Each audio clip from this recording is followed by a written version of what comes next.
Hey everyone, Mr. Sujano here, your source for gaming, tech, emulation, and open source news. Let's get started. Alright, we'll kick things off talking about Nintendo Switch emulation with Yuzu, and Yuzu's got a few new updates. So mainline version 1668 brings about some nice optimizations. It reduces memory usage by 300 megabytes and reduces GPU usage. They do say though that note that the amount reduced may vary between games and user systems. It also fixes Skullgirl's second encore that was not booting if you applied an update to it. And on top of that, version 1689 brings about some paid testing early access changes to the free mainline build. It fixes a number of time gimmick issues in games. For example, Pokemon Quest is now fully playable, and Pokejobs and Den are now fully functional in Pokemon Sword and Shield. And for those of you using Yuzu on Android, you may want to pay attention to their GitHub. They update this emulator quite often, sometimes multiple times a day. For example, people are saying that Yuzu version 208 for Android are booting a couple of previously unplayable games. And Yuzu version 209 lets you see what driver you're using. Next up, we're still talking about Switch emulation, but switching over to Ryujinx, and Ryujinx just got a new update as well. So as of version 1.1.1136, they've added a new feature. They've added a mod manager to the Avalonia UI. To access it, right-click on a game and then click on Manage Mods. Now, the Avalonia version of Ryujinx is a little bit different than their mainline build. If you wanted to check it out, it's available on their GitHub. I'll drop a link to this page in the description below. Once you're here, it's the Test Ava Ryujinx link. Moving on, and we're quickly talking about emulation on the Nintendo DS. Not DS emulators, but emulators on the Nintendo DS. I don't know what it is about 2024, but emulators on the DS have been extremely active. And we've got an update here for the SNK Neo Geo Pocket Color emulator on the Nintendo DS, NGPDS. So at the time of filming, version 0.5.7 is the latest update. They've added a warning for low battery in the NGP. They added support for sample playing. There's a whole bunch of bug fixes, including save states, and even more optimizations. Next up, we're talking about PlayStation 2 emulation with PCSX2, and PCSX2 just added in a brand new feature. So if you like to use the video capture feature, they added in a recording indicator and time. Interestingly enough, this came from a feature request from someone who uses the recorder for creating post-commentary YouTube playthroughs. Awesome that PCSX2 incorporated this. This feature can be found in the latest nightly build for PCSX2, which can be found right at PCSX2.net and then latest nightly. And speaking about new features, next up we're talking about PlayStation 3 emulation with RPCS3. And if you use this emulator on Linux and you use Discord, well, you might like this feature. So as of one of the latest versions of RPCS3, they've enabled Discord presence on Linux. And bonus here, if you're on macOS, they've added macOS support to the updater. And speaking about Apple, next up we're talking about Apple. And today Apple published this. Apple introduces new options worldwide for streaming game services and apps that provide access to many apps and games. They go on to say today Apple is introducing new options for how apps globally can deliver in-app experiences to users, including streaming games and many programs. Developers can now submit a single app with the capacity to stream all of the games offered in their catalog. For those of you wondering, yes, this opens the door for streaming services like xCloud. And on a quick side note, and this news might frustrate iPhone users outside of the EU, Apple is bringing sideloading and alternate app stores to the iPhone as long as you're in the EU. As far as I know, this is going into effect in March, and if you wanted to learn more about it, I'll drop a link to this article in the description below. At a high level here, it has to do with anti-competitive practices. And here's the big reason why I think a lot of iPhone users might be frustrated if they're outside the EU. Fortnite will return to iOS in Europe in 2024, distributed by the upcoming Epic Games Store for iOS. Again, exclusive to EU. Next up, this is a quick one. Horizon Forbidden West Complete Edition is coming to PC as of March 21st of this year. This game is the follow-up to Horizon Zero Dawn. It's currently available for pre-order starting at around $60, and there are some pre-order bonuses.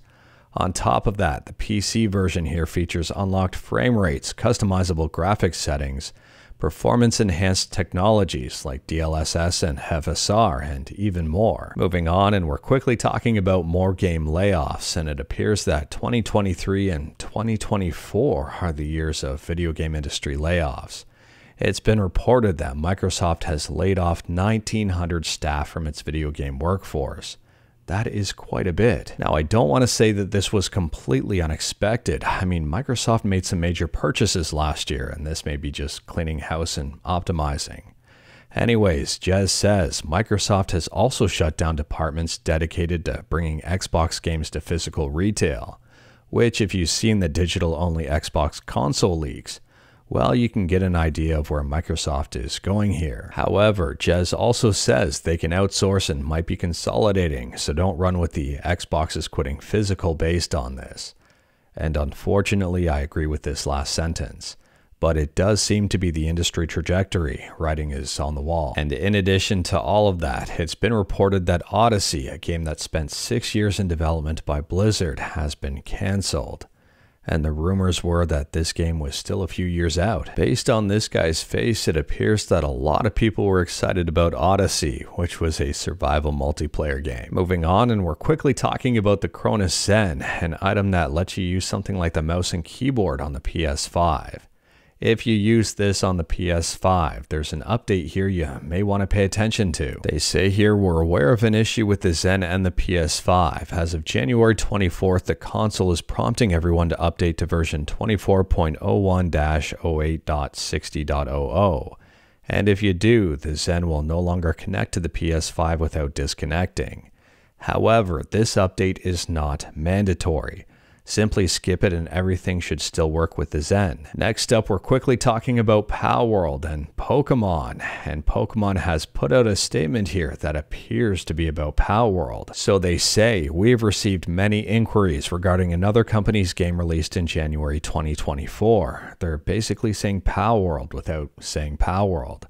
We have not granted any permission for the use of Pokemon intellectual property or assets in that game. We intend to investigate and take appropriate measures to address any acts that infringe on intellectual property rights related to Pokemon. And then it goes into a weird sentence. We will continue to cherish and nurture each and every Pokemon in its world, and work to bring the world together through Pokemon in the future. I'm kind of surprised they made this statement. I'm wondering if a lot of Pokemon fans reported Palworld to Pokemon. Who knows? I don't necessarily think anything is going to come of this. I could be wrong though. Let me know your thoughts in the comments below. Moving on, and we're talking about Nintendo 3DS emulation on PC and Android with Mikage, and Mikage just released a progress report. If you are curious about this one, I'll drop a link to it in the description below and feel free to check it out. They talk about their development approach, what they've accomplished so far, and what they plan to do in the future. Now, towards the bottom of the report, it says, despite frequent requests, we're not eager to release Mikage just for the sake of it. Most other 3DS emulator releases have been met with lukewarm responses. Simply dropping some code on GitHub doesn't automatically foster a community around the project. For us, this underlines how important defining a clear and practical value add is. Sadly, a small but vocal and not always well-intentioned part of our community has taken this extra care as reason to question the project's purpose in general. As much as we appreciate the eagerness to try out Mikage, this kind of criticism is not constructive and does not help us improve the project. Other conversations have been much more fruitful. From other emulator developers, game programmers, content creators, homebrew people, 3DS enthusiasts, and others, the folks that truly care about the 3DS platform are those who inspire us, motivate us to keep going, and help us refine the gap that Mikage is here to fill. I am still a firm believer that Mikage is real, and I've seen comments saying that this is just designed to take Patreon money. If you don't believe in the project, you don't have to contribute to it on Patreon. You don't have to pay at all.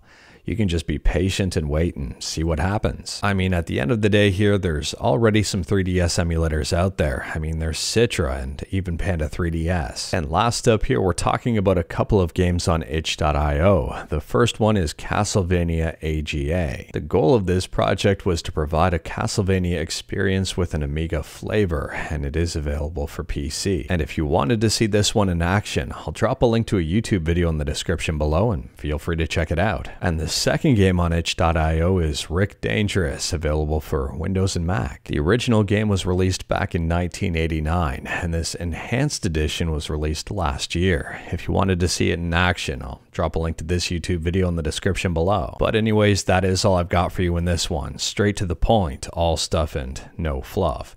We talked about a bunch today. Let me know your thoughts about absolutely anything we talked about in the comments below.